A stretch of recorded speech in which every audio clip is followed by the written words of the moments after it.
Can't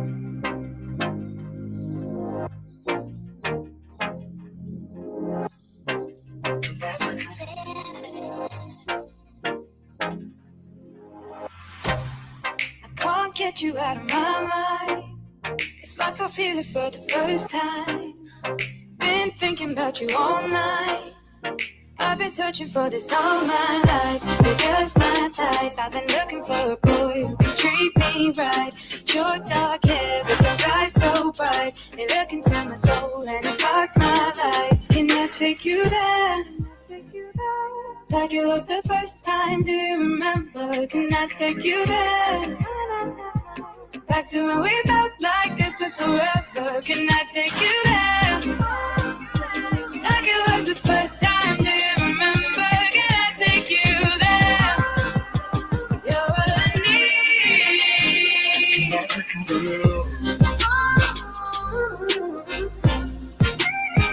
Can I take you there?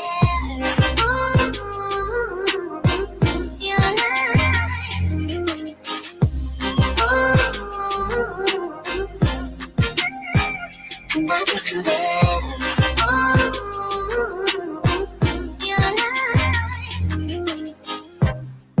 Always falling for the wrong guy. They keep telling me it's alright. How could I be so blind? I've been searching for this all my life. You're just my type. I've been looking for a boy who can treat me right. Your dark hair with those eyes so bright. They look into my soul and it sparks my life. Can I take you there? Like it was the first time, do you remember? Can I take you there? Back to when we felt like this was forever. Can I take you there? Like it was the first time, do you remember? Can I take you there? You're all I need. Can I take you there? Okay, enough of that. I'm not going to take anyone anywhere, but I am trying to get something out. So for this particular stream, I'm going to see.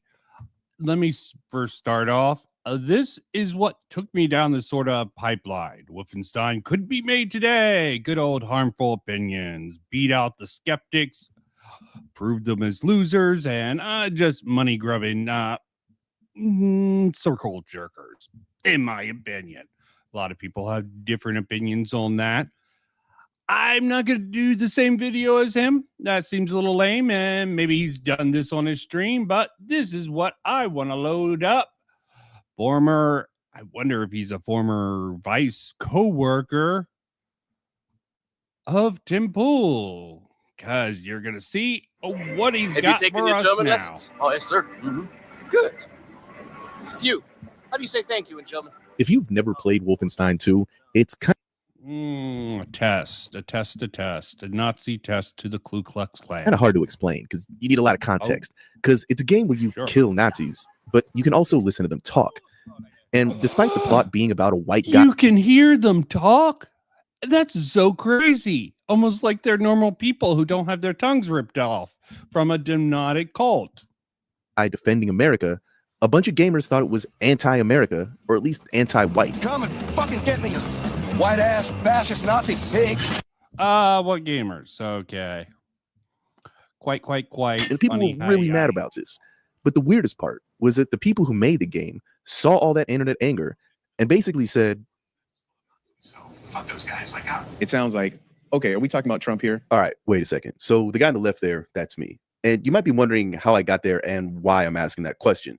So this is 7 years ago, and I was working for Vice. I know there's probably a particular clip for this. Malcolm in the Middle. There's a lot of sitcoms that sort of utilize this technique that he's using. Interesting thought. And just to let you know, this guy doesn't do much gamer content. News on HBO, and I was doing a segment on a game called Wolfenstein 2, The New Colossus. So this is Pete Hines, who was then the senior vice president of marketing for Bethesda, which was the company that was publishing the game. This game was about to come out, and people were threatening to boycott it. You'd think he'd be concerned. Sorry, nothing that special. I am doing a parallel thing to Harmful Opinions. Harmful Opinions is mostly cool, a little absurd. But this is what he had to say about it. Fuck those guys. Like, So that's not his full answer, but I think we need more context to understand all this. Oh, So let's go back just a few months to June of 2017, when Pete Hines walked on stage at E3. Thank you very much. Good evening and welcome to the 2017 Bethesda E3 Showcase. And they got Nazi themed. Okay. Bad girl. And then they finally showed some gameplay.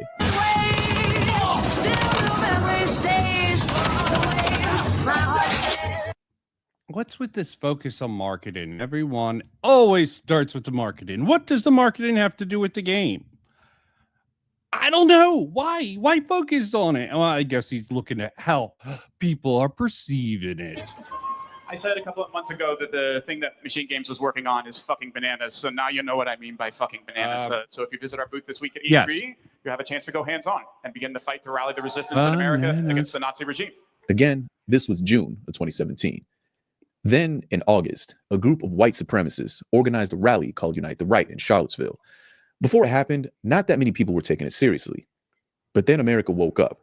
Yes, it's almost like they didn't know it was white nationalists. See, I love the context of this. And, of course, you know, the both sides comment from Trump in a present moment, especially after that horrible incident where that guy ran over some people. Okay, definitely killed one of the protesters. But I remember this being hyped up. It was sus by a couple of people on the free speech movement. They did not market themselves as white supremacists. Okay, there was Baked Alaska there, and he sort of got outed. He was a liar, a fucking fraud at the end, and he turned on his buddies, and that sort of made it come over. Hindsight's 2020, babe. You framing it this way, when I was hearing about this, it wasn't framed as a racist thing until afterwards. That's when everyone found out. Trump might have not even known. Maybe he did, maybe he didn't, maybe he's in the know. He's old man. I'm online at this time, and I knew this event was, and a lot of people thought the speaker list was a little sus, but it was under the guise of free speech. And saw that someone had been killed. And they saw the footage.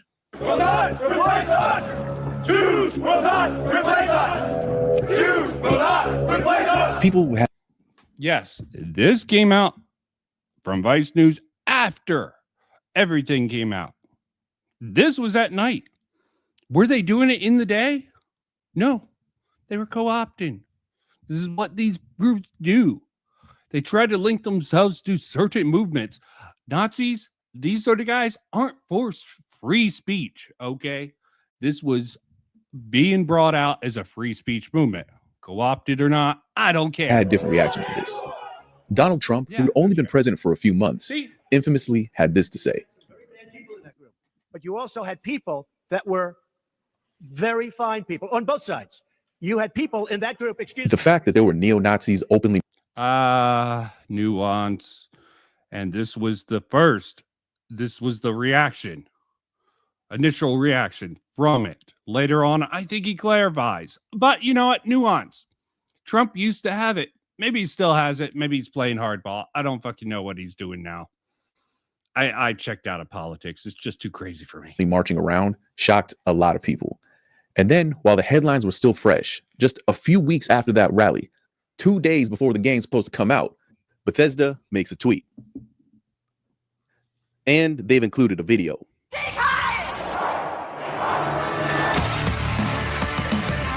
This was a pretty stark pivot.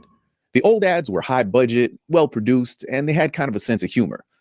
But these new ads were much more to the point, and you could even say they were confrontational. And they were drawing connections between the fictional Nazi timeline and specific references to real events and things that Donald Trump had actually said. A lot of people... Yes, on Twitter. It's called Ragebeak, motherfucker, and it doesn't exactly tell us much about the game. So go on, not Queen. Like these ads. Reviewers piled in, saying things like, the game might as well have been made by the terrorist outfit Antifa for all it says about white people. And the people who saw these Where are these quotes? Okay. This reading is insane when you really get down to the brass tacks of this game. new ads were wondering, is this about Donald Trump? So I asked the question. Make America Nazi free again, or not my America. Basically, it sounds like, okay, are we talking about Trump here? Well, no, we're talking about Nazis. You're kind of poking the hornet's nest here. Maybe a little bit, but the hornet's nest is full of Nazis, so fuck those guys like that. I'll poke a Nazi hornet's nest. Look, in a lot of ways, not all that much has really changed in the last 7 years because we're still having the same debates, the same arguments, and people still making a lot of the same comparisons. Trump. He's Front at of you. the set. And as a matter of fact, I think we should be taking some of those criticisms seriously because Here. look, Just to be clear, I was here for work. Of course you were. What is with this weird stamp? a lot of people feel like Wolfenstein is too harsh on white America. Wolfenstein is a little weird about white people. I mean, it introduces the Black Panthers as a moral authority. It repeatedly suggests that America is and has always been an inherently racist country. And it paints some Nazis as pretty decent people. Oh, that's the problem. The problems are on both sides, is what you're saying. You're just doing a Trump. You're doing a Trump now. Ironic. It's a sequel. And it's set in 1961 in this alternate reality in which, like the number suggests, it's a sequel. And it's set in 1961 in this alternate reality in which Wolfenstein 2 is a sequel? I would have never guessed. It's a sequel of a reboot series, even. Why don't you go even further? Nazis won World War II and have colonized America. If you've ever seen Man in the High Castle, just imagine that they sent the main dude to the gym for like 5 years. They gave him a laser and they said, all right, bro. Yeah, let's not focus on actually what's on the game. Let's turn this random reference to use as a comparison. Great. Do your thing. But Wolfenstein itself has a history that goes back to 1981. The series actually got its start on the Apple II with Castle Wolfenstein. So the basic setup of the game is that you're a captured prisoner of war and you've been locked up in Castle Wolfenstein. Your mission is to find the Nazi war plans and escape the castle. But to do that, you need to sneak out of your cell and avoid detection by the guards. From today's perspective, it kind of looks like an elaborate Pac-Man, but instead of ghosts, it's Nazis. A lot of people consider this the first real stealth shooter game, and it makes sense. When you're first watching this, you're wondering, like, why the fuck is he going through the history? Here's the history. It's because there's probably no Metal Gear without Wolfenstein. Yeah, don't care. 1992, Wolf by Nazis and No More Sneaks is, well, this. Building the case here. What is he going to connect it to? Bloody, and it was a smash hit. Connected to. What is he going to connect it to? Take a wild guess. Oh, look at those graphics. Great graphics. Software's take was different for two big reasons. First, on a technical level, it was incredible. Texture mapping, digitized sound effects, enemy AI that responded to your movements in pseudo 3D space, all running at 60 frames per second. This game was unbelievable technologically. But id Software's true stroke of genius was in understanding how to make animated violence palatable. Pretty early on in video game history, violence was a touchy subject. Here we go down this rabbit hole where he's playing a weird game. I'm trying to figure out this video. This video is really weird. Infamous early example is Death Race from 1976. Here it is. This is an arcade game where you drove a car around and crashed into enemies who would let out this digital scream when you ran them over. Spoiler, the creator said, it's not people. It's just demons, gremlins. And of course, people had Pong machines at their house still. People were really, really mad about this game. It's not a Volkswagen. It's not a Christmas tree. Right? It's a human being. Is it harmful? To the extent that it again sanctions practice, training, learning how to hurt, kill other people, it sets the stage for when people are instigated to aggression to use those skills that they have. The developers tried to explain that these were gremlins or monsters and you weren't running over humans, but the public didn't buy it. And before long, the game basically disappeared from arcades. Now, fast forward a couple decades, and we've got, for the time, an immersive 3D experience. It's not just cars, it's guns.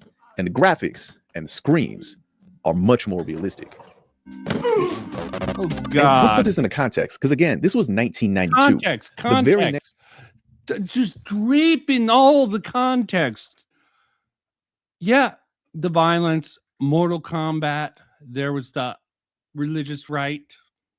The game narrator They even criticized Lethal Enforcers, which on paper seems like it would be an okay game because you're a cop that's fighting crime, but they really didn't like the guns.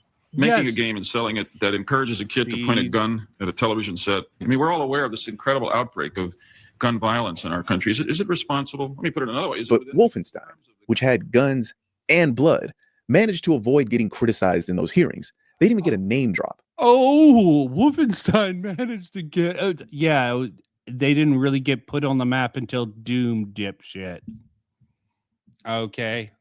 They were going after the big ones. Sorry, Doom did get criticism. It wasn't really the marketing for Doom. I watched plenty of videos on this. There was a whole video of someone who went up Wolfenstein 3D. Good stuff, but it wasn't until Doom that it was way too much about Doom in the reality. The reboot becomes a problem because in this iteration of Wolfenstein, the Nazis... What I'm trying to say with all this is the context that he's putting in is replacing actual context that should be in here. Like, why should Wolfenstein be at this international hearing? It was fucked up the first start. The religious sort of, think of the children. Are very much people. And if you play the game as the creators intended it, you run a pretty high risk of accidentally agreeing with a Nazi. Oh! You were just playing a game for a bit. And you might agree with the Nazi. Nur weil wir anderer Ansicht sind. Die sind halt gewalttätig, Karl. Denen fehlt die moralische Richtschnur. Die sind doch auch Menschen. Gewalt führt nur zu noch mehr Gewalt. Das stimmt, Karl. Gewalt ist niemals in Ordnung. Niemals. Was für eine Gesellschaft wäre das, wenn ich jeden töten würde, der meine Ansicht nicht teilt? Ein Kriegsgebiet, Karl. Das wäre ein Kriegsgebiet. Auf jeden Fall. Vielleicht sind wir in einer Todesschwadron. Hoffentlich. Wir arbeiten doch gut zusammen, oder?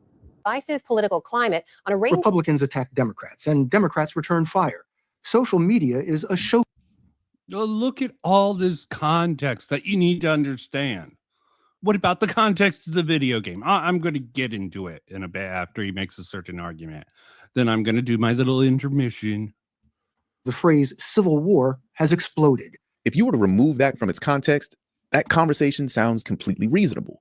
Violence is wrong, and political disagreements should be handled in a civil manner. And in 2017, this was a very serious conversation because people were arguing over whether or not it's okay to punch a Nazi because, well, somebody punched a Nazi. It's Pepe's become kind of a symbol. Which, of course, Wolfenstein couldn't resist making a parody of for another advertisement. Maybe you're seeing a pattern here, but this conversation takes place between two Nazi stormtroopers. So you're crawling. What does that have to do with their marketing? What's what actually in the game that the writers put in that they thought have anything to do with the marketing that they chose to go? Why does everyone conflate marketing? I mean, if you're just trying to understand the social perception, I understand that. He's trying to, with all this context, distort the content. He almost seems like he's trying to distort the context of the actual game. Not that the game's good. I'm not doing this as a defense for the game. I'm just sort of like, this video is weird ass shit. Up a staircase, fingers on the R2 trigger, and you're thinking, I think my mom might have posted something like this on Facebook last week. Do those Nazis have a point? Am I supposed to shoot these guys? In fact, aside from a handful of Retreat. So there's this part where you're hunting down some Nazis who've been hiding from you for months. They're not trying to attack you. They don't want to attack you. They're trapped in the lower part of your submarine and they just want to escape. And you overhear one of them trembling in fear. Yeah, and they have a fucking homing beacon that almost gets you killed. See what context he's leaves in and leaves out. At the thought of having to confront the terrorist. By the way, that's you. They call you a terrorist. And you also hear his older brother consoling him and saying he'll protect him. Sobald das U-Boot auftaucht, sind wir in Sicherheit. Yes, they have a different perspective. Different perspective.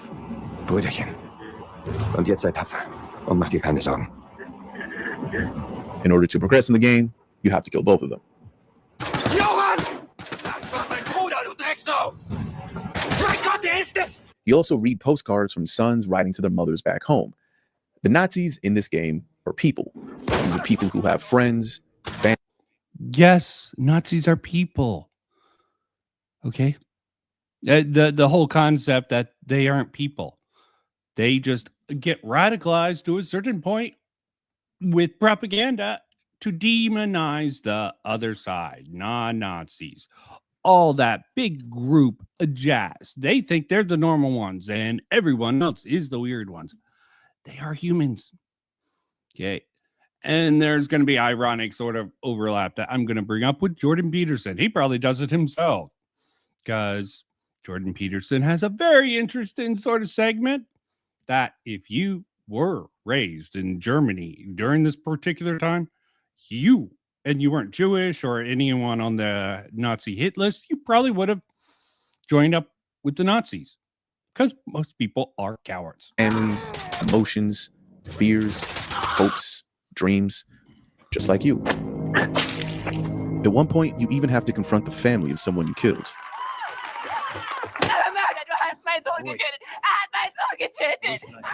This all probably seems like a really bad idea because once again, we're talking about Nazis here.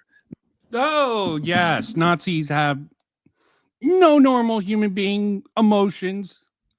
Yeah, this is a group that we consider to be universally evil. And so wouldn't humanizing them be immoral at best and dangerous at worst? I mean, but you are the one who's the terrorist. That's who you're playing as a character. You know all this bullshit. You know that they're bad. They think you're the bad ones. That what is so hard to... Can he not wrap his head around this, or is he just doing this for a gimmick?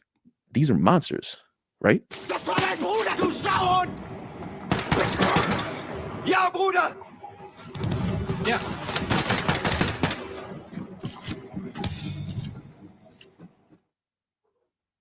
That would be a fair criticism, but it wouldn't be the first time it's happened. What? That would be a fair criticism? No, that's a completely brain dead. Happened. Yeah, go on. We could go back to 1963 to the political theorist Hannah Arendt when she was dealing with precisely this same problem. She had just published a study of Adolf Eichmann, who was a Nazi leader who, among other things, organized the sending of Jews to the extermination camps. Arendt went to some of the trial, and she described it in articles she wrote for The New Yorker, where she concluded that Eichmann was not... They want the characters to feel realistic. And I think for this particular fucking video game, they probably hyped everything the fuck up. It was a complete over-the-top shit show. So this is like taking a really bad satire and just ramping it up to 20 and treating it like we should look at all these parallels. And that even Machine Games thought about all these crazy ideas that he's inserted as context.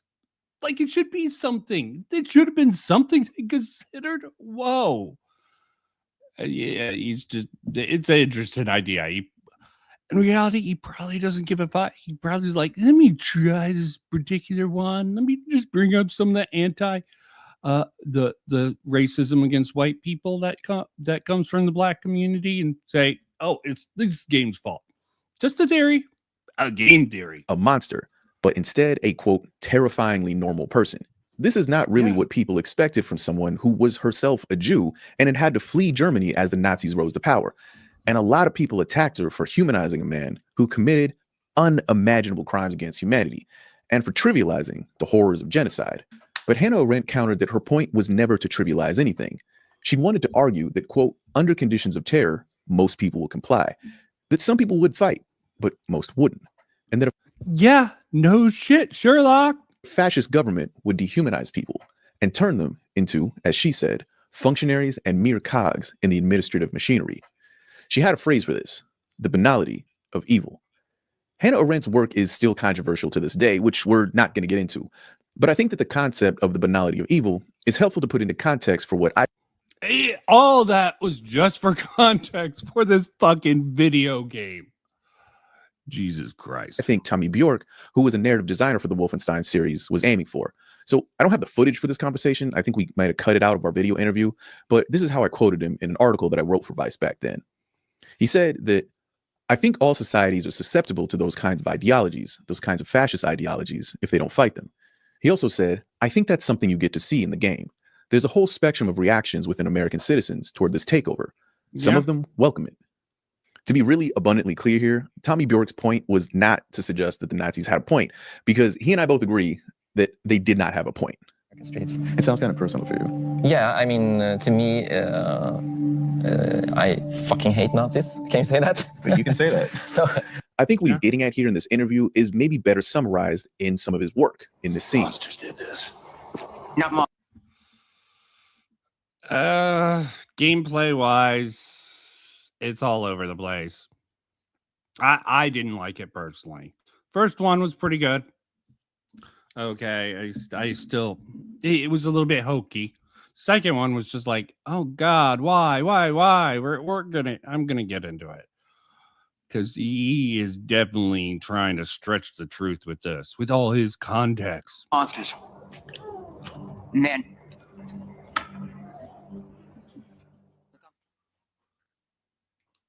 Let's talk about America a little bit.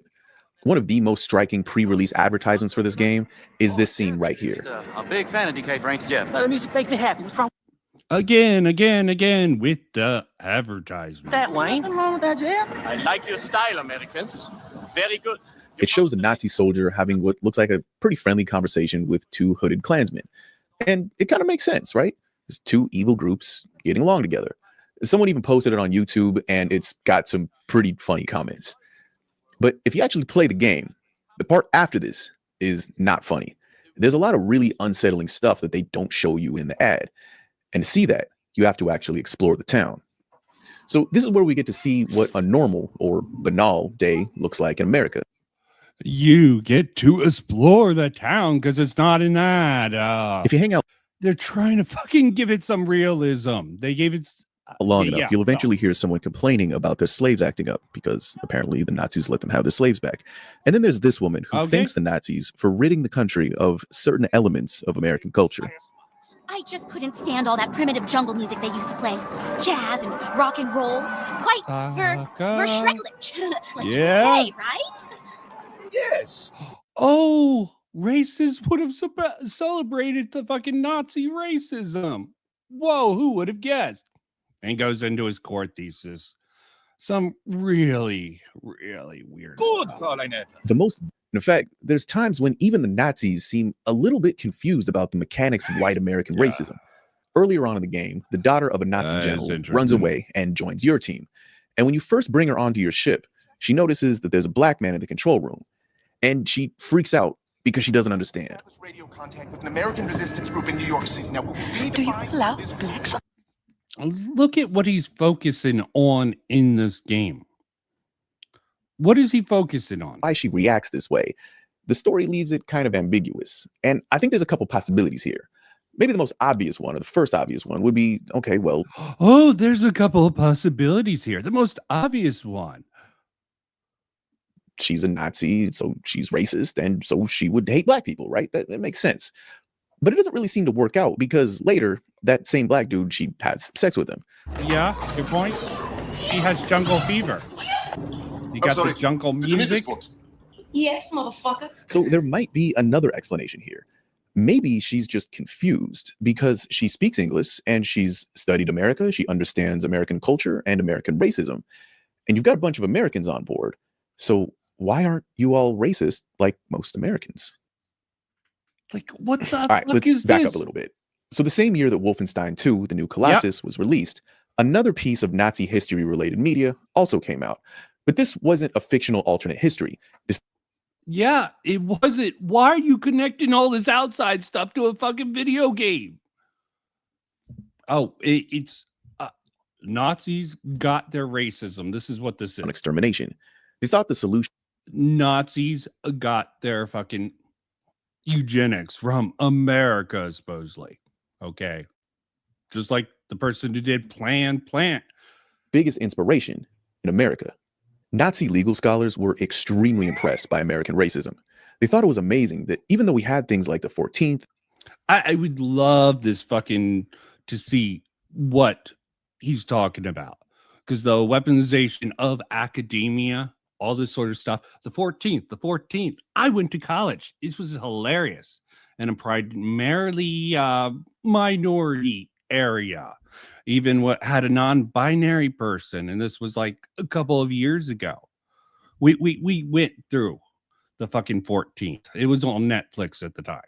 I argued that, yeah, the 14th Amendment wasn't extending slavery.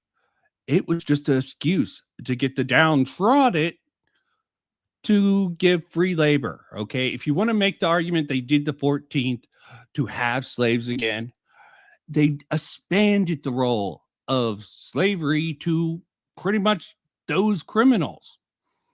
And is he going to put that context in? then 15th Amendments, making sure that former slaves were A, citizens, and B, had the right to vote, that we'd still figured out these clever workarounds to make it. I wonder if there's a implicit thing. Yeah, having to have IDs racist in here. I'm wondering if there's a little bit of a pivot into that territory. Actually almost impossible for Black people to enjoy those rights in practice. We had somehow managed to create a new second class of citizens. And what we'd done with immigrants was even more impressive. Hitler himself admired how America, quote, simply excludes the immigrant. But for the 14th Amendment, it is not about the skin color. It's about them actually doing a crime. So that doesn't work out when you actually really interrogate it a little bit or even think about it a lot.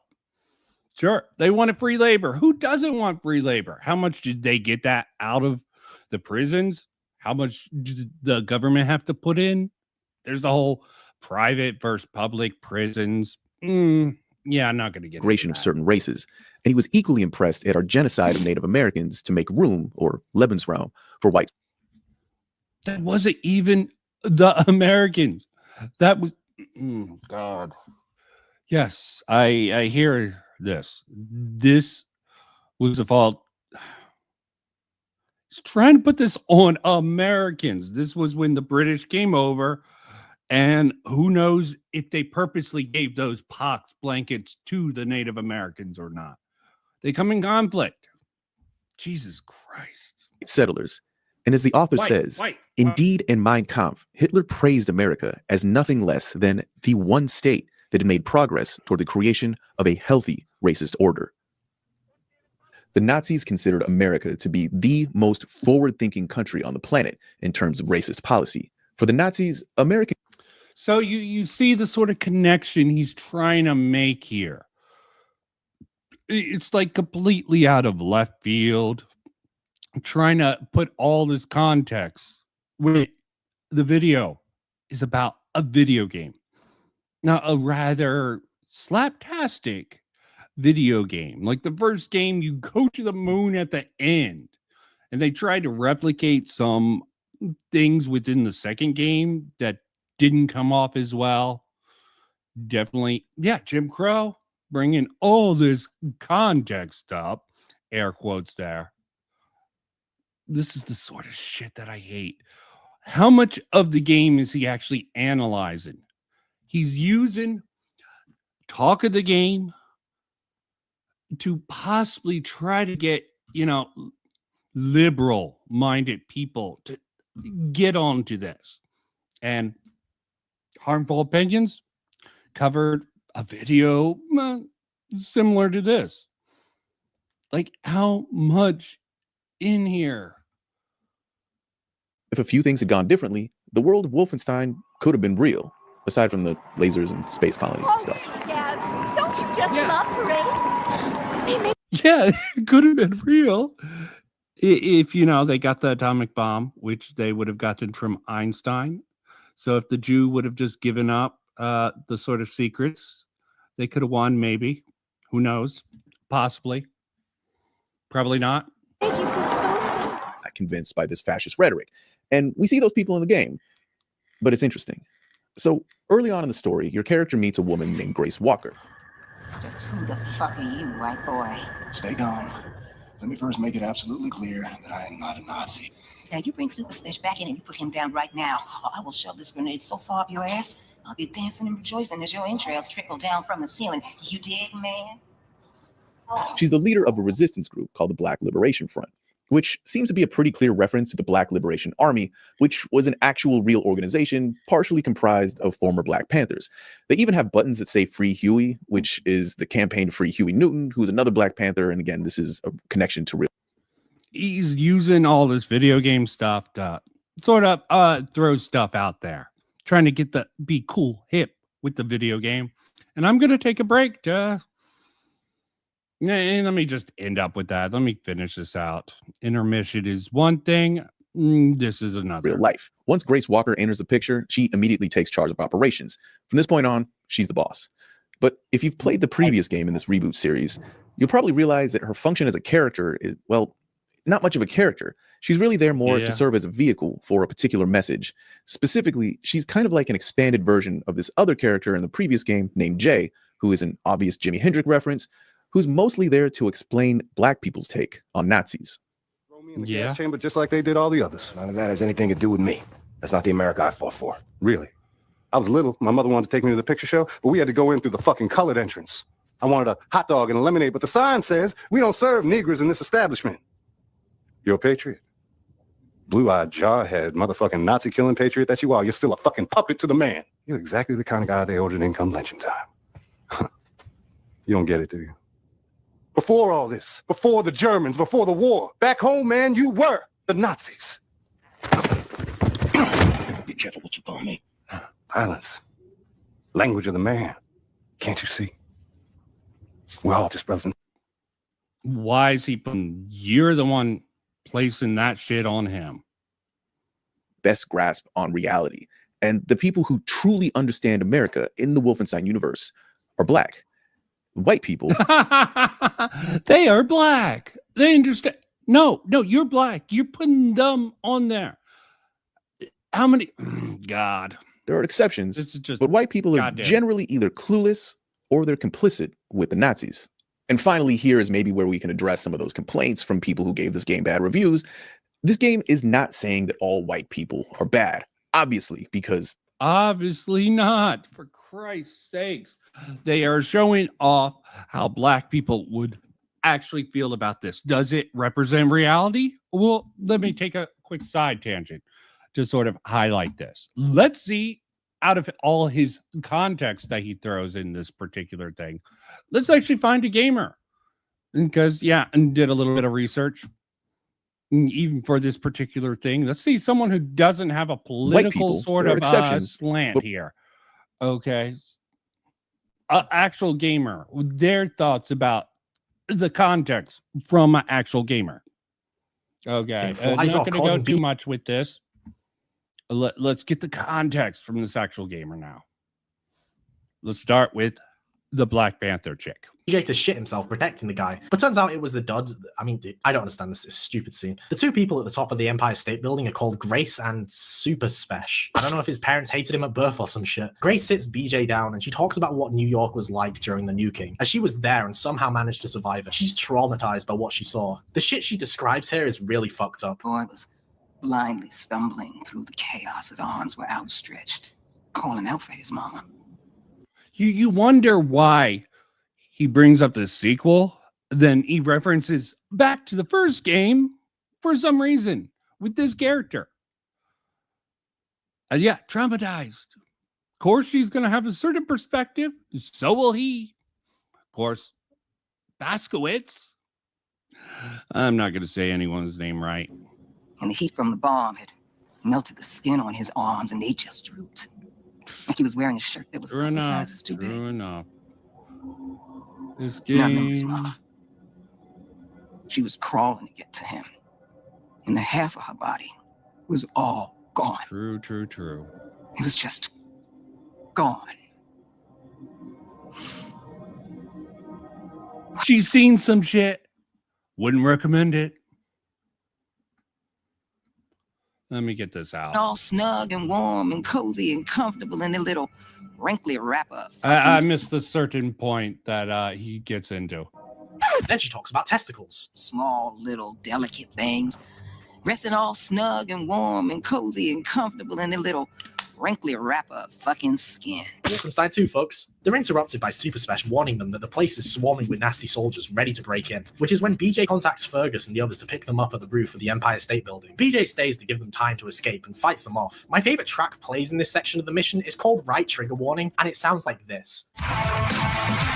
Okay. We're getting outside of this. Yeah, only time will tell. You know what I mean?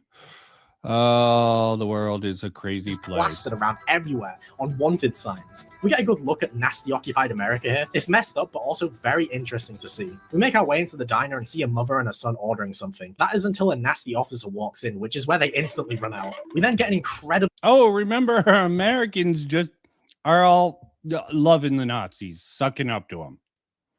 But, well, that's on the sideline. I know what you mean. Oh, God. Sorry. Really tense scene where this nasty officer talks to us about how he looked kind of familiar, but he just can't quite put his finger on it. While in the background, all we see are wanted posters with BJ's face blasted on them. And just before the nasty officer finds out that it's actually him, he's shot in the face by Super Special and they close down the diner instantly. We then get this really boring scene where Super Special mumbles about space aliens and conspiracies, and he refers to the nasty research base we're about to nuke as Area 52. I wanted to skip this cutscene originally, but I didn't, thinking there might be something important for the story to record for this video.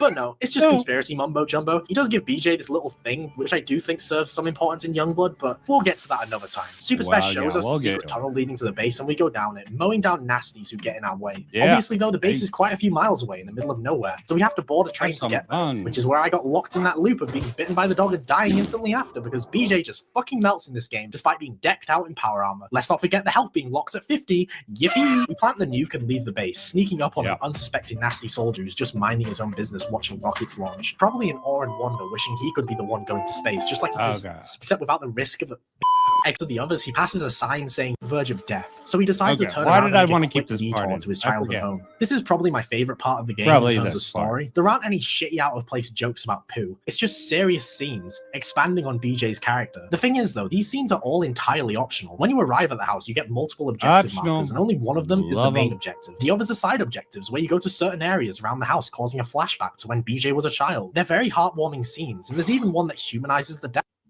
Look, he's with a little black girl. To when BJ was a child. They're very hard. Maybe this is why he was pissed off with the sort of black guys. Like, yeah, you were the man. Look, dude, I got some of that jungle fever. Okay, call me the Nazis. Yeah, I can understand how the Black Panther chick and you know, the Hendrix sort of stand-in for the first game would see it that way. That's their perception of this. This is the sort of perception he would have. Then there's the whole dad stuff. Don't want to get into that. Last scene for context here. Steal his clothes. No, I think they gotta. No, do make any form of resistance even more hopeless than they already are. Our faces then cover. Okay, he brought up that you have to face a victim of someone you murdered within the game. But this is the transitions to the inside of some sort of holding cell, which is where we see her acting as our lawyer. Our face captured him, casted live. After that, she's handed a huge syringe, probably filled with elephant tranquilizer, because that's the only shit strong enough to knock BJ out. BJ wakes up at some sort of nasty conference being broadcasted live on TV. They don't want to execute BJ straight away. They want to milk the fact they've finally captured him to show how powerful they are and make any form of resistance even more hopeless than they already are. Our face is then covered again, and it transitions to the inside of some sort of holding cell, which is where we see a familiar face. Although it's not one we really want to be seeing right now. It's fucking Super Special. God damn it. He's acting as a lawyer, wanting to talk to us privately about the court case for our murders and terrorism, which we have no hope of winning anyway. And Super Special knows this, which is why he has a plan to get us out of here. He says that everyone is waiting in a car in the parking lot, and he's going to pretend like we got free and attacked. Yeah, crazy shit. He dies. Crazy lady comes in. Let's get to this. I mean, sure, the nasties have taken over, but laws are still a thing. So realistic. Mr. Blazkowicz. Ah, okay. Fuck this shit, man. Yep, badass. Great music. And just as soon as the coast is clear, Yep. Oh, it was just a dream. Because of course it was. Wolfenstein 2, folks. Amazing writing that you'd get into trouble for in year 7 for your creative writing story. Everything has led up to this. BJ's execution. An execution that is broadcasted to billions across the world. Performed by Frau Engel herself. Here's she told the us context. one last time before Here's she the finishes context us for the off. actual With game every that he's swing, talking our vision about. fades BJ's head and holds it up for everyone to see. Billy Joesty sold his Yeah. But wait, the game isn't finished yet. We're only just over halfway through. How can you even come back from this? Well, the only way you can carry on from this is pass the torch to another character like, say, Fergus or some shit. Or jump the nasty General Shark. Machine Games decided to do the latter, but they jumped over the shark into orbit. The Resistance grabbed BJ's severed head and put it into a little jar. The jar keeps BJ alive somehow, and Set found a body for him too. An experimental nasty super soldier body. Not only that, but he's found a bunch of nasty tech that's a bit broken, but he has just enough parts to fix one. The first one is the Constrictor harness. This allows you to fit into tight areas, enhancing stealth. The second one is the Ramshackle. The last one is the stealth. This is what After gamers all of think this, about. BJ was looking up at us. See, the way they rebalance it around having makes no fucking sense whatsoever. Now by the gameplay at this point. The next objective for the Resistance is to go back to Manhattan to get some knick-knack device to... This is just bananas, okay? They say the Black Super Smash or Super whatever and fucking the Black Panther chick who does get made leader for some reason, probably because she took the role, who the fuck knows, believes the same sort of schizo shit that the other conspiracy theorist does. They all have their perspectives. That's just sort of what the context I wanted to give this particular thing here. So let's get back into that video now that we have a little context for people who haven't played the game. We are going down this sort of We're all path just here. brothers and sisters now, aren't we? Grace and Jay Up, are up, up. examples of a kind of trope that functions within this. Yep, trope. Look at all the context that he's given it and why he's sort of adding this in. Does he have to wonder why create this sort of narrative he's doing for this particular game? He's making it as racist and sort of bring up the fact that, yeah, some white people might have thought it was anti-racist. I'm wondering if he's doing this because there's some controversy now about killing Nazis, which is completely stupid. People, ignite a revolution. Shit. We've been fighting every motherfucking day, Blazkowicz. White America, though? They done packed up and given in. See, I guess they don't have the fighting spirit no more. Nah, they just do whatever the fucking Fuhrer tells them to do. That's baloney. They want to fight the Nazis just as much as we do. All they need is for someone to show them how. You know who's running the South after the Nazis took over? The Ku Klux motherfucking Klan, am I right? That's it. So what you gonna do? You gonna go down there and hold hands with them and build bridges and persuade them to join our cause? Get your head out.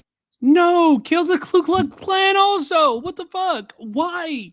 Why you really? I know why he's doing this. Angry at the game, at least the way they say it, is that they're not angry about the politics of the game. They're angry that the game has politics. He's saying they're secret racists. All the people who are mad at this game a few years ago were racist.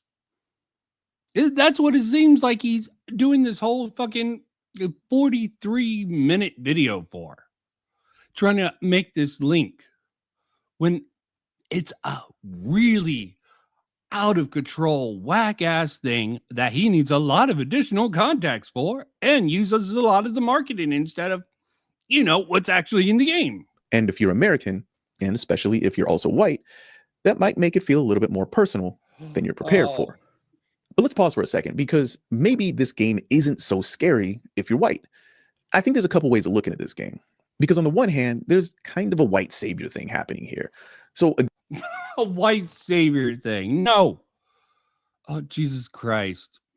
And you got to bring up the fact that he's Jewish and that his father beat the shit out of him for the Jewish. Very Aryan face at this too. Are you at a station one? His father's white. And his father is an absolute villain to the point of being basically a caricature. In the first scene of the game, we see his father strangle a Oh, he's a caricature. You're not thinking that this is over the top, really big personalities with really crazy ass fucking story elements in this? They wanted to go over the top. The first game, yeah, had the same sort of craziness within this. You fucking get stuck in a coma for 14 years, but you're not, you suddenly come up when the Nazis attack you.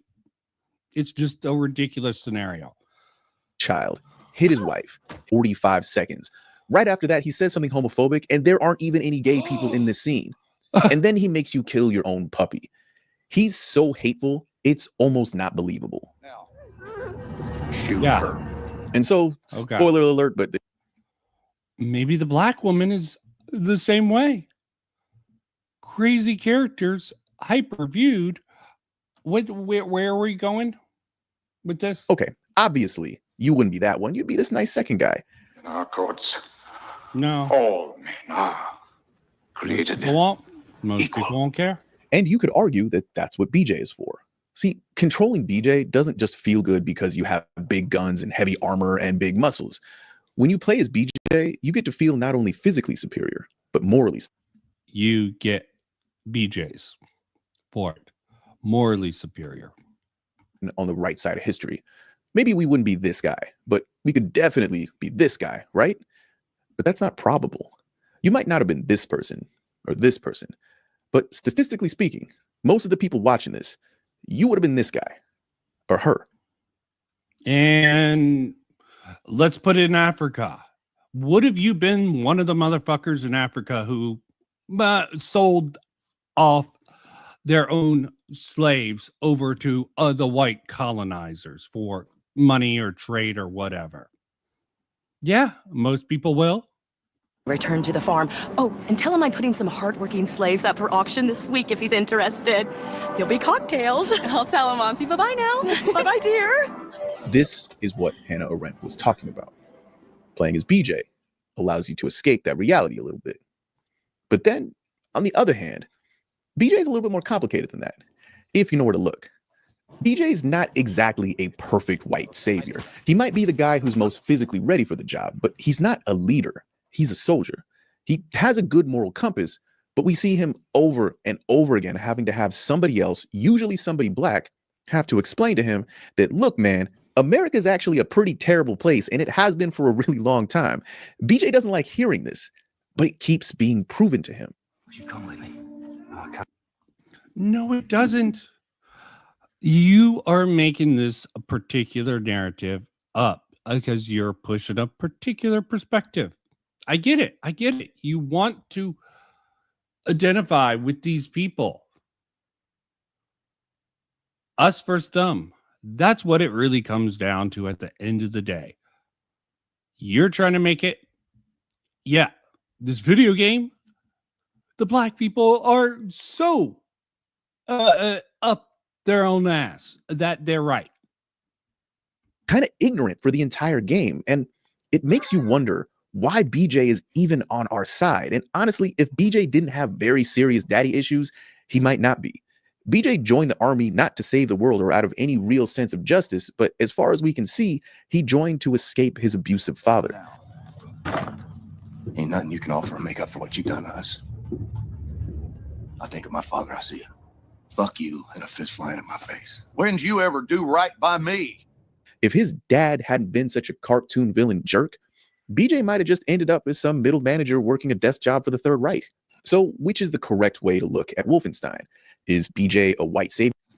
There it is, the correct way to look at Wolfenstein. This black man is trying to tell you how you should look at a video game. A character that lets white people off the hook too much?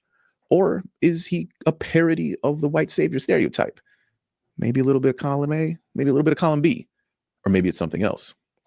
A little earlier, we talked about those two books that explain the actual history of American and Nazi interaction and influence.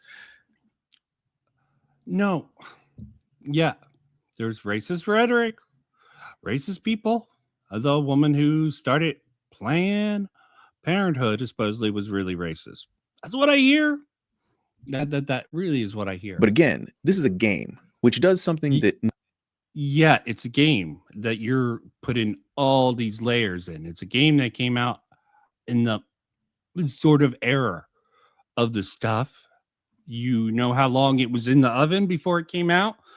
and they took advantage of it in the marketing, and you're trying to say, oh, they took advantage of this. They knew. No, they took advantage of something on social media. What the fuck are you thinking with that? Neither of those books do, and does something that maybe no book can ever do. When those books describe Nazi policies, they use words like sinister or evil or unimaginably horrifying to make sure that we know that the authors think that the Nazis are bad. And look, I understand why they do this, and don't get me wrong. Most people aren't racist nowadays. Oh, here, he brings this up. When we finally see Hitler, his mind is completely gone, and he spends most of his on-screen time vomiting, crying for his mother, or in the fetal position. But with the rank and file Nazis, Wolfenstein is a little bit more hands-off. It lets you experience, even in a small way, what the normalization of Nazism might look like. So let's go back to that small town. Talk to everybody. Let me reframe this. You got to talk to everyone. And this video game tells us so much about white America, I guess.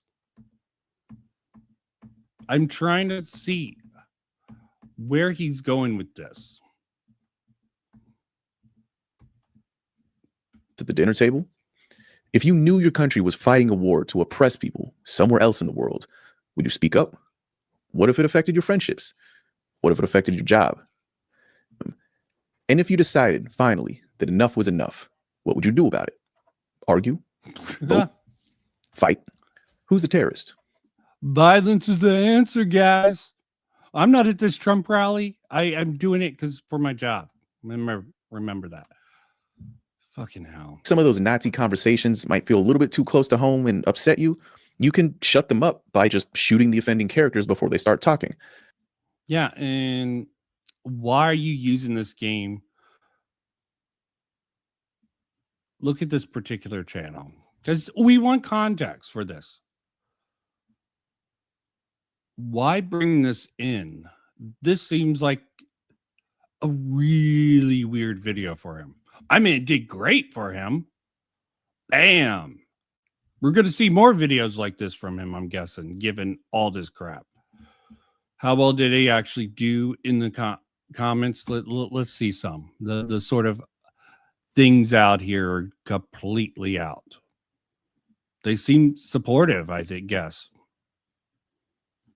No, I'll let them listen. Wir arbeiten doch gut zusammen, oder? Ja. He's cherry picking with a lot of additional context. His sort of thesis. And yeah, he softens it at the very end. And there is some truth to what he says in particular. But Christ's sakes. Oh. Okay. Let's get to someone who actually sort of understands some stuff about video games, politics, and video games. Real quick before I jump off to my other shit. Okay, yeah. Everyone hates Hackman. I got this particular thing. I put it here. Children's toys, everyone. Awesome reference here. Veilguard, because it's written like dog shit. It's the biggest piece of dog shit. The way to get audiences to think about complex social issues is not to just beat them over the head with the point. Like they have. Oh, children's toys. Is anyone else going to know this anime? Complex social issues is not to just beat them over the. Yep. Sana. Oh yeah. But yeah. Head with the point. Like they have a fucking coming out part where Tosh just straight up says, "I'm non-binary." You'd think being part of some fictional, fantastical race known as the Kunari who speak a different language that they would have some kind of different foreign term for that, but no, just straight up non-binary. Oh, that's what they're going for. That's what they're doing. It's clear what the goal of the writers are, and there's nothing for us to interpret about it. It's so ham-fisted, right? And in Dragon Age Origins, you can kill every single one of your companions. Every single one. You hate one of them, tell them to fuck off. But in Veilguard, party members are like unanimous in agreement that, well, hey. Haven't played it, so I'm just going to take his word for it. It seems believable enough. It's not exactly just the wokeness that does this. At least one racist. Give me some fucking drama. People in the real world have racial tensions, and therefore, why would the same not apply to a fictional fantasy realm? Because discrimination Especially might make in people the past. uncomfortable, even though it's realistic. And let's not pretend like the idea of some character that breaks gender norms is like inherently a bad thing. You don't have to look far in film and video games to see a deep admiration and reverence for female Androgynous. characters that break typical. You ever hear someone Androgynous. I fucking fucked up that. Oh yeah, Chris Avalon. I think a game is served better by asking a question, provide a range of perspectives on the question, but then leaving the answer to the player. I try to frame any politics into parameters of the world, the lore, and the franchise. This is what Veilguard does not do. It frames it based. Okay, he finally came to a conclusion. Why Veilguard fails, why other political stuff can get away with within it. the context of our modern real society, not that of Dragon Age. Chris goes on to say, the reason I take this approach is because I view games as entertainment. If you're purposely pushing an agenda or point of view in your game, especially a real world one that's clearly divorced from the game world, and you're dictating that perspective as correct versus asking a question or examining the perspective more broadly, then it's left the gaming realm and the game has become a pulpit. A pulpit being a raised platform or lectern from which a preacher delivers a sermon. I think a game, especially a role-playing game, can have considerable amount to say by examining what the player brings to the equation and players asking themselves what kind of character and what kind of player they are when confronted with a situation that's not clearly black and white. That is the magic trick of writing politics in video games. It is maintaining the illusion that the player doesn't know what the writers think or believe, that you're not being dragged to what the writers think is the correct position to have. And no game does this better than our last example, Fallout New Vegas. Yeah, let's not go that. Excellent question to be brought up. And I'm going to jump here for this little in bit here. Okay, Lindsay's. I probably didn't have the proper context for it. But yeah, Lindsay Shepard, instead of Commander Shepard. She was someone who showed Jordan Peterson, which was talking about gender around the discrimination to her campus. After one student approached the campus LGBTQ support group, expressed concerns about the clip, which she just showed to them to get a different perspective, to give them a question. She wasn't even endorsing what Peterson was saying. She was like, this is a viewpoint of someone who expresses a different viewpoint at the end of the day. And meeting following day with him, support group head of Shepard's academic program. Without detailing the nature and complaints, Shepard was accused of creating a toxic climate for some of her students by playing clips and adopting a neutral stance between the positions. Think about that. Think about that. That's exactly letting the students come to. No, they have to say, this is the sort of thing when academia comes into this particular thing. That's really all I want to go into. There's some other things I want to really. Yeah, sorry.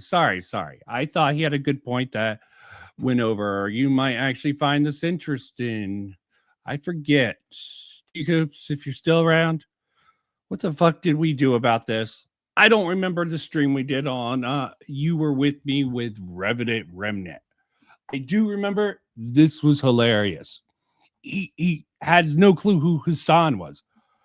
Correction, according to some comments, the clip of the guy slamming the desk is Hassan, since I barely follow anything he say and don't care about Hassan to remember what he looks like, since what little I've seen of him changes his looks often. I figured it was big country, but I was wrong. However, that doesn't change anything else that I was said in the video, that people were harping on the Hassan part, but I will ignore everything else in the video. No, they were just saying you're an idiot for talking about anti-woke, but not fucking knowing who Hassan is. I think that's the sort of thing. And Starfield's still a glitchy woke mess. God, it's the most stable Bethesda game on the Creation Engine 2 is the most stable.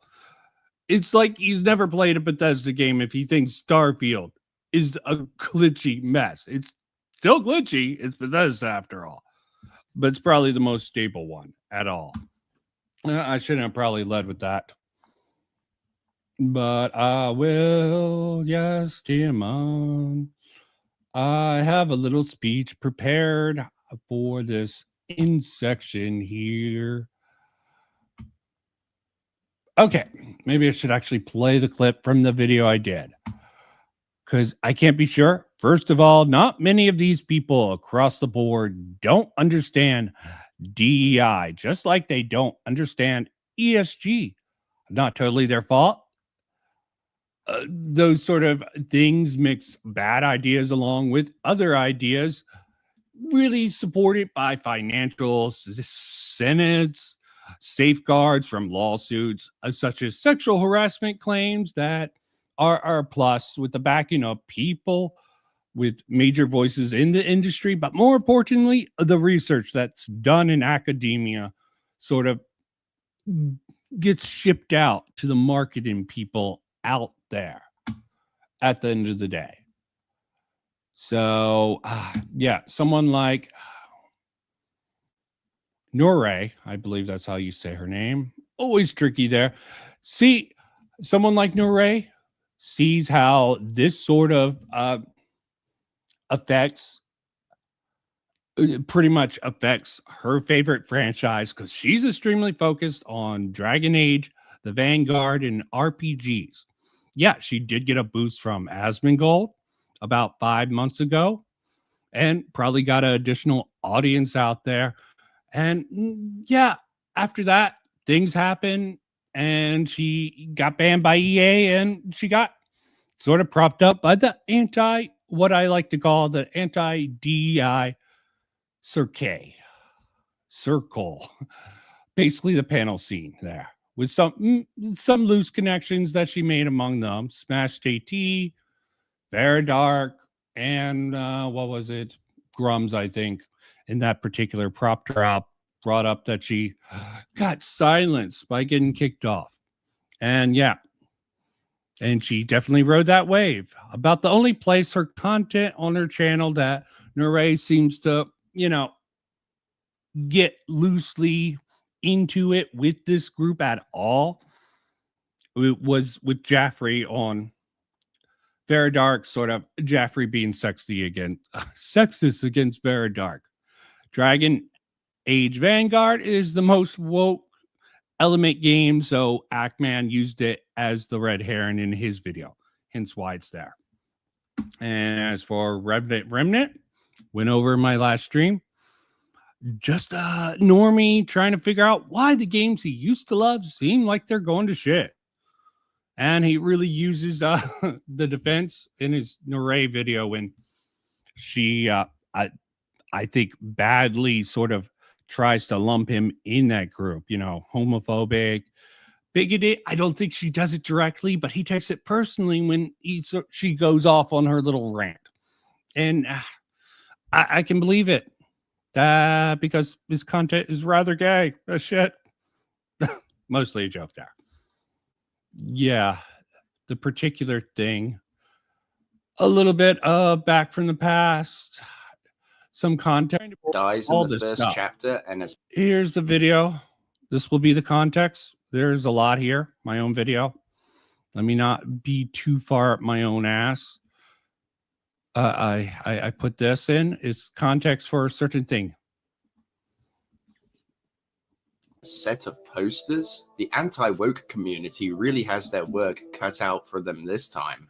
The anti-woke community definitely has their work cut out for them because of imbeciles like you who go hard defending woke shit in media. Apparently, you don't know what a subliminal message is. It's something companies implement in their products that— Yes, but you don't actually prove it. Yeah, let me not cuck myself here. That can be done in several different ways. It could be text on walls, a flashing image, a subtle design choice in a character, or a line of dialogue. It is not... The reason I actually bring this up in particular is because he uses it in his sort of series against the new anti-woke people to sort of cast them as, you know, you're not the true anti-woke. You're not based like me. Why don't you understand? There's subliminal messages in this, guys.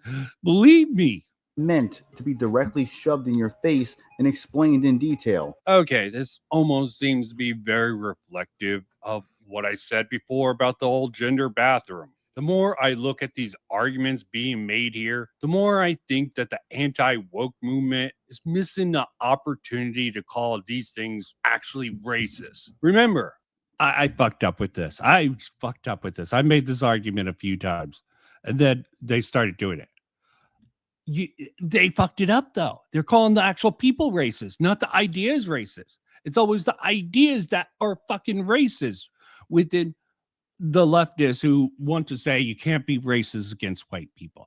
You don't want to do the same thing, but some people take that idea and run. The true racists are, yeah, fuck off, everyone. The people running this ship and who put those posters up on those walls caused all the horror that befalls the whole game really to start. And also, yeah, they probably hate me because I'm elitist. I get into the theories. I've been affected by the woke mind virus. God, I just see this us versus them. This guy's gatekeeping hard. There's Johnson, who had been turned into a black woman, and there were the posters which had been changed. Oh, that's it? A minor character that dies in the first chapter? Now, if you wanted to spin this, you could say that EA or the actual developer of the game did this race swap to sort of kill off this particular character if you were of that particular mindset. Now, I could go on, but I'm really not trying to give any... You, a Dead Space dedicated... It's a video of him explaining the conspiracy theory of the replacement theory to some... Here's the worst part in this video. And my voice is going out. Fuck. I guess I'm not truly fully healed. We're going to... Synthetic Man, once again, is right. There is subliminal messages in the Dead Space remake. You, a Dead Space dedicated channel, won't point that out. I hope the aside from that, Synthetic Man is right. Prosecution isn't trying to say replacement theory is correct here because, yeah, even Synthetic Man knows. Obviously, I have no proof that free or any other groups I probably am not even allowed to say on YouTube are part of BlackRock. I can't prove that to you. And he has no proof for anything. This is all just crazy conspiracy theories. Like the Black Panther chick from Wolfenstein. Oh, I brought it together. The two ideas together. Anyway, but I really don't see any harm in pointing it out. And really, that's why I don't feel bad about saying any outlandish things. So he is at least self-aware enough to say that it is out there in the world. And subliminal messages intact. And when it comes to the race swapping and all gender restrooms, again, look up ESG to put the pieces together. In my case, I do not ignore nor blindly defend anything. I just think critically about the media that I analyze, no matter if it's a movie, video. I'm a bit of ass, but I don't just take people at their words value. Sometimes I will simply agree with them because they align with my too much. Are attempting to conform to said rules. However, let's go one step further and follow the money. I like fucking how motherfucking upper echelon handled this particular issue. I even represented some other stuff. Yeah. They have a lot of money. There's a lot of problems. And no one brings up that all these lawsuits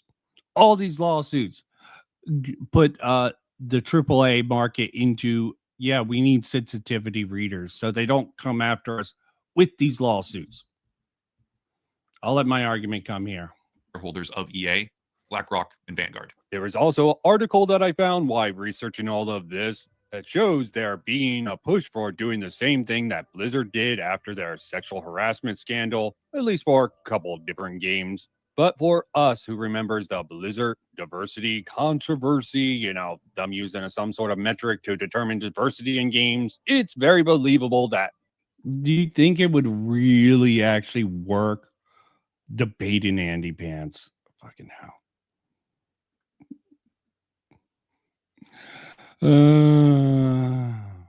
Funny stuff, guys. Funny stuff. Gotta love chat sometimes. Thank God I actually made sure chat was here. I fucked up last time. Yeah, that was cool. I think I might actually have that someplace.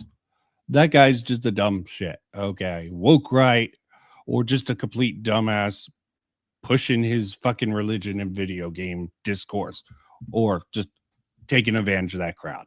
Blizzard was doing this to up their ESG score to secure extra capital to, cover the cost of their sexual harassment scandal and other unknown reasons. Still, given the nature of this article and what was highlighted in the research that upper echelon included in his video, this trend is in line with the hypothesis to look good. In a way to okay. Oh, it's get one up. Okay. That is the context I needed to put for this particular thing at the end of this stream. Let's hope my voice doesn't go out on me. Okay. So this was me inviting them to really talk. I respectfully declined, but I'll explain why and try to address your video from yesterday. What the context. Yeah, all that stuff. I did a recap a year ago. You're referring to it as a retrospect. I don't meant for drama. I know if you tagged me in a stream, you did Big Country about Starfield. You clearly didn't get what I was saying when it came to Starfield. The same goes for Dead Space Remake, even though your video yesterday, you showed clips from other YouTubers explaining ESG and how it benefits companies that include diversity and ideology. If you disagree with my perspective on either Dead Space Remake or Starfield, that's fine. But considering you looked into ESG and aware of Sweet Baby Inc., and still consider what I was saying to basically not be true, not verbatim. And the fact you don't see how ESE harps on ESG. Fucking hell. Just like with his Nuhre stuff he did with Larry Fink. Embracer Group has nothing to do with BlackRock. They have Vanguard way down. I went over that in last stream. ESG connects to certain elements. No, I didn't actually make that argument. I should have. But yeah, there was papers there was academic papers that sort of supported within 2015 that sort of supported the narrative that sort of propped up the sort of diversity, equity, and inclusion within business, saying it was good. And that was junk science because there's no standard for those papers out there. I even tempted to bring up this.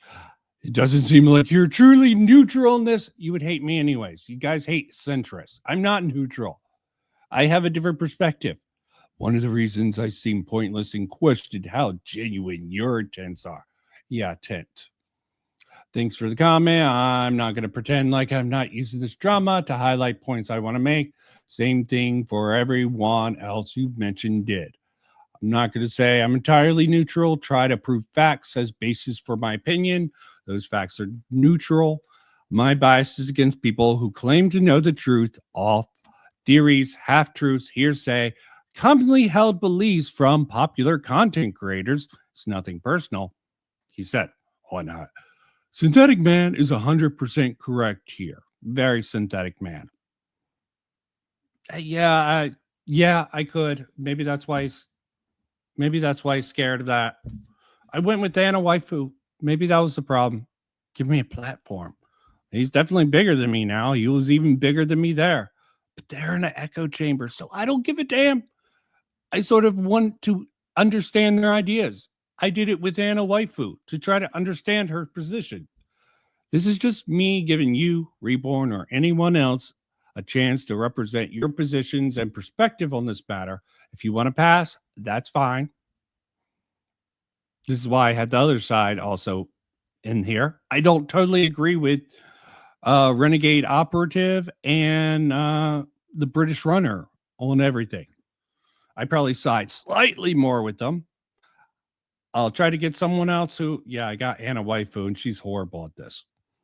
And also Romeo, that you subscribe to and attempt to be fair, but that's the best I can do to check my bias. In reality, you as a person might not even come up. You could, I'm not sure. The ideas you subscribe to will be, use whatever rationale you want to justify your decision, blah, blah, blah. And why, did I cut this off? I think that was the first comment. Yeah. Look at this wall of text. I'm not going to do it all. I find it weird you acted like the arbiter of truth. What's true and false? Your videos from yesterday failed to highlight the examples I showed about how characters are made to look ugly on purpose. That's because they're not relevant. That is really legitimate. People pushing the hardware to try to get realism. It's more likely than trying to make them ugly. Try to use the technology. It's the hardware push. That's a completely different issue. They're trying to get this hardware push, something I'm not even for. The hyper realistic stuff sort of creates this sort of weird effect. That's an opinion of mine. Just like I showed examples in the video responding to Renegade, you claim to research Dead Space remake, woke or not, situation, blah, blah, blah, could follow. Could be because you follow. Oh, it's because of who I follow, guys. My arguments aren't my own, even though I am not perfectly on that. What you made your video more strange, the fact you showed clips of other YouTube. Who says this again already? Yeah, community post about Sweet Baby Inc. You seem to be against it. I am. Okay. They're sensitivity readers. They're complete, utter garbage and crap. But what people want to focus on is fucking ridiculous. Why claim to be neutral? Kind of like a centrist, which usually means leftist in disguise. No, I think the woke right is closer to leftist in disguise. I'm a fucking based fucking modernist. Truth, ethics, and thinking things through before you go through. A sort of consequentialist nature ahead of time. And you know what? I'm right. Fucking Trent. How did people not see he was going to completely go off? Oh. Yeah, God. It's all stupid all around.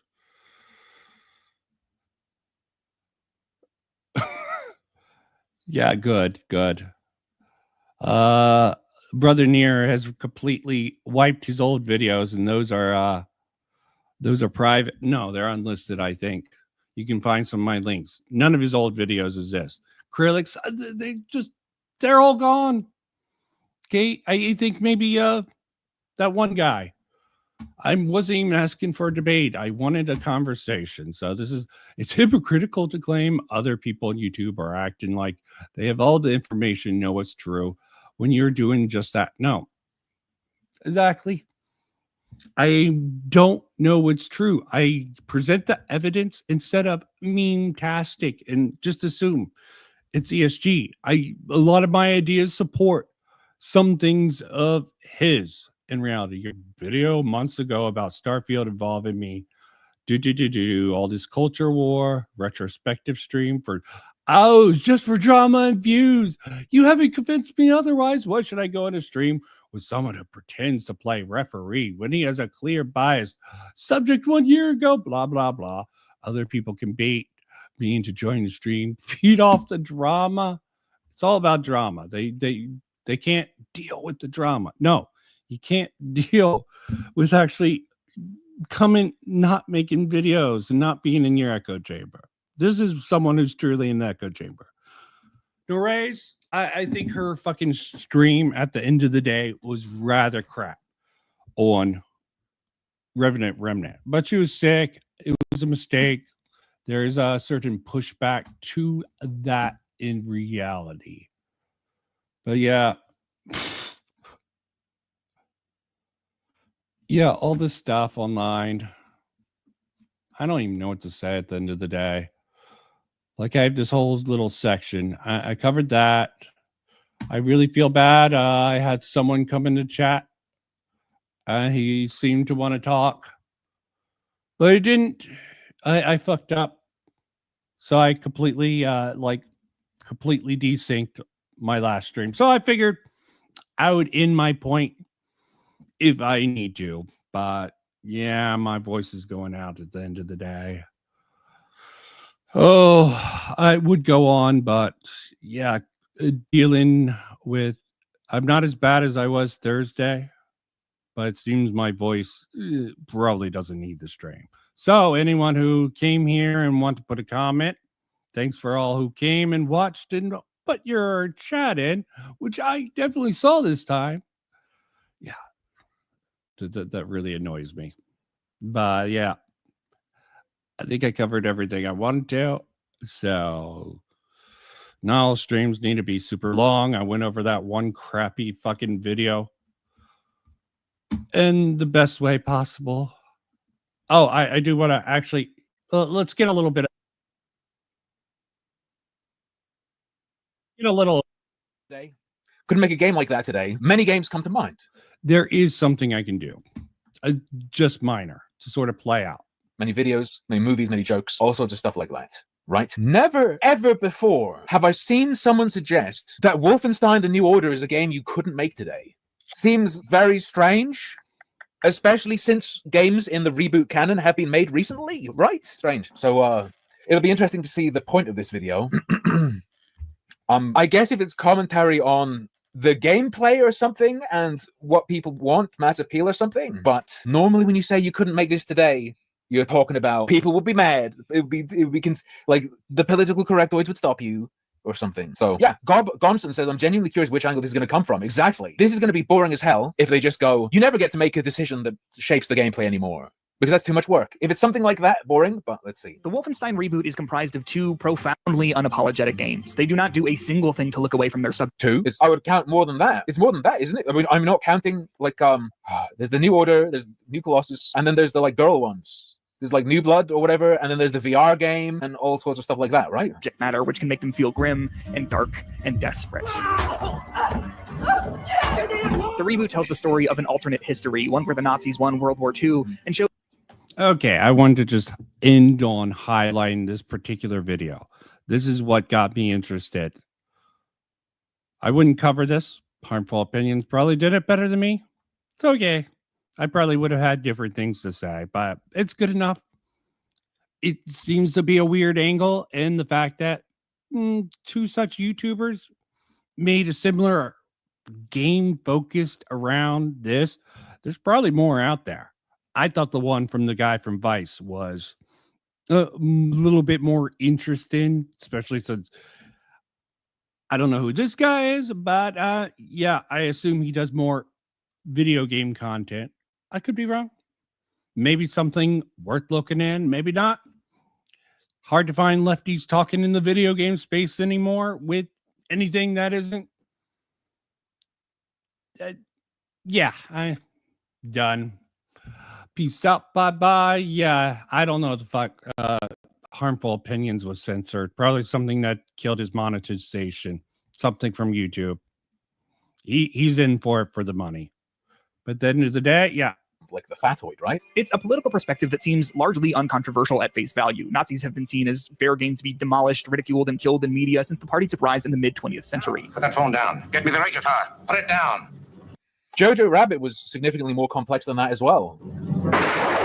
Okay, I'm not going to go over this. Just I think people should watch more Harmful Opinions. Sometimes his ideas are out there. He's absurdist to a higher degree than me.